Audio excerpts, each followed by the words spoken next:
invested is that, yes, I've invested in the management, but also I've taken a long-term view, and that is a minimum of 5 years, up to 10 years. On one particular company, it was a lot longer than that, it was 15 years. Because I think that there's a lot of knee-jerk, short-term reaction with whatever you invest in. Even if you invest in a wonderful winner, which we find today, and in 10 years' time it performs tremendous, the returns will be fantastic. Nothing goes in a straight line. There will be those hiccups and bumps in the road. And what I would say is that so many people concentrate on just checking the price of that particular investment every 5 minutes or 10 minutes, or 5 times a day. And if it goes down or dips, they panic and they want to sell. Far too many people, and you might disagree with me, I don't know, but far too many people rely upon, they read the bulletin boards all the time, and that can actually spook you so badly. There's companies that I am chairman of, and I read the bulletin boards about it, and it spooks me. And actually, I know exactly what's going on, and you read these things that are out there, and there's a lot of nonsense. And I think if you're an investor and you're not on the board of a business, you've invested in that company for a reason. You know the reasons why you're in it, and all that white noise, all the noise from the bulletin boards, just completely ignore it, and just maybe you just check the portfolio once a week or once a fortnight. Read every single announcement on the company that you've invested in, or the portfolio you've got. Read all the announcements, because you can see if a trend changes. And also, another key thing is honesty of the management.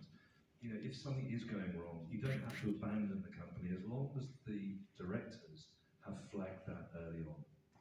Yeah, but that buy and hold is, like everyone from Warren Buffett can do that. When there are plenty of situations though, or there's some situations where it was a company which was making shares, but then nobody wants to sit down anymore, and they're losing money. When do you actually throw in the towel, or is it just the whole amount of your investment is your risk, and you just say, I put 10 grand in, I'm going to let it go to zero, and that's it? Are there any times? That's a difficult part. The thing is, we're investing in key management and I wouldn't be investing in it I wouldn't be investing in a company that's manufacturing chairs. I like companies that are slightly higher tech, and they've got something that's quite cutting edge, and you're investing in a team of people that have got a track record historically. And even if one had invested in a company, making chairs, if that management are as good as you think they are, or you believe in it, they wouldn't have been in chairs, but even if they were, so say for example they got into a company that was manufacturing chairs, but they wanted to use it as a shell, they wanted to use it as a vehicle to do something else with.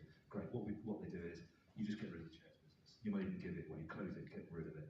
You've got a great management team that will then structure that PLC into huge growth, raise money, buy and build in what is an attractive sector. So it's never over. No. So like if it was J.D. Wetherspoon and Paul Public closed for 10 years, yeah, you'd still keep the pay. But I don't know the management of JD. Oh, I do know a couple of JD Wetherspoon, but I wouldn't have backed it in the first place. Right. But I'll just try to give you an example whereby something I got involved in 2004. I invested in a business that had a sports brand, and the sports brand was not making money; it was losing money. And eventually, I was able to sell that sports brand on, and it gave the shell, the PLC. It was a PLC called IBL. And IBL then had £6 million of cash. I knew a management team that were involved in the diabetes business, and they'd sold a business called BBI for a lot of money, and they thought they'd sold it too early. They wanted to use another PLC. They used IBL. I was chairman. I stepped back to become a non-executive director, and we built IBL. We renamed it EKF in 2009.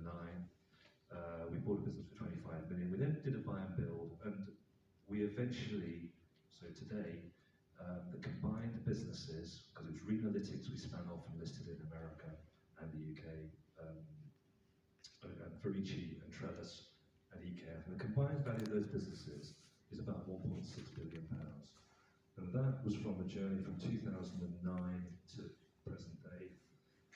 But there were times there when everyone could look at the chart whereby the share price went from 10p to 30p, great. It went down to 6p, where we breached the banking covenant, and it could have gone bankrupt. It wasn't going to be a bankrupt, it would have saved it. But we had real problems in 2015. You come back to today, and the price is big. If you add all the bits up, the price is equivalent to about £1.50 a share. And that was having faith, belief, and a good management. So rocky ride doesn't matter.